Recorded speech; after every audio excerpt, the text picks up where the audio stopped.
A CPI dos aplicativos está ouvindo depoimentos para avaliar casos de evasão fiscal por parte de empresas de transporte individual de passageiros na cidade. A repórter Andréa Godoy está no plenário 1º de maio acompanhando a reunião e traz mais informações. Boa tarde, Andréa. Olá, Carol. Boa tarde a você e a todos. Vou falar um pouco baixo para não atrapalhar a reunião, mas ainda audível para vocês. Então, Carol, essa questão da evasão fiscal, a CPI dos aplicativos está se debruçando bastante sobre ela, porque a cidade tem perdido recursos que poderia utilizar para a construção de novos hospitais, para ampliação de políticas públicas para os cidadãos e, por isso, está investigando muito essas empresas de aplicativo de transporte individual de passageiros, pequenas cargas e também alimentos. Quem está prestando depoimento agora aos vereadores da CPI é o senhor Carlos Nishikawa, ele que é gerente de relações governamentais da empresa InDriver. Ele contou que a empresa é do Recife e transferiu a sua sede para São Paulo há pouco tempo. Porém, desde 2019, quando eles começaram a fazer testes aqui em São Paulo, eles estavam operando sem o devido cadastramento em São Paulo. E apenas em meados desse ano foi que essa empresa se credenciou no CEMUV, que é o Comitê Municipal do Uso de Viário, como uma OTTC. É uma categoria de empresa que significa Operadora de Tecnologia de Transporte Credenciado. Foi a partir daí que essa empresa começou a pagar o ISS, Imposto sobre Serviço, e também um outro imposto bem específico desse tipo de empresa, que é o preço público por quilômetro rodado, que era de 10 centavos por quilômetro rodado, e agora uma nova resolução do CEMUV mudou, reajustou esse valor para 12 centavos por quilômetro rodado. Seria um imposto sobre o uso do viário público.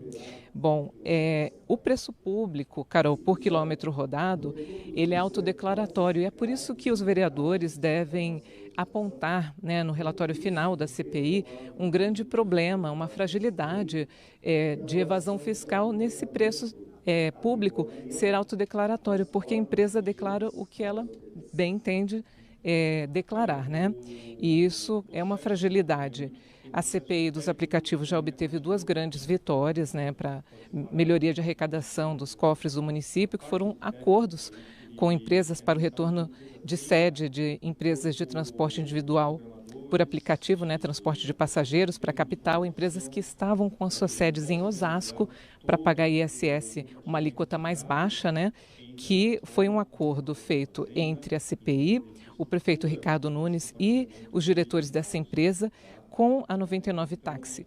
Esse acordo para o retorno da sede para São Paulo foi feito em maio e com a Uber foi mais recente, agora em outubro, Quando essas empresas foram para Osasco, a alíquota do ISS para esse tipo de serviço que elas prestam era de 5% aqui em São Paulo. Por isso elas se mudaram para Osasco para pagar os 2%, mas a partir de janeiro desse ano, São Paulo baixou o valor para 2%, um tipo de guerra fiscal, para que essas empresas pudessem retornar e então arrecadar os seus impostos aqui na capital paulista, que é onde elas têm a maior quantia de carros e também é onde elas fazem suas grandes operações, Bom, antes do empresário do Carlos Nishikawa, do gerente de relações da InDriver, depor, o primeiro a depor foi o Edson Caram, que é ex-presidente do Comitê Municipal de Uso de Viário e também ex-secretário executivo de Logística e Transportes.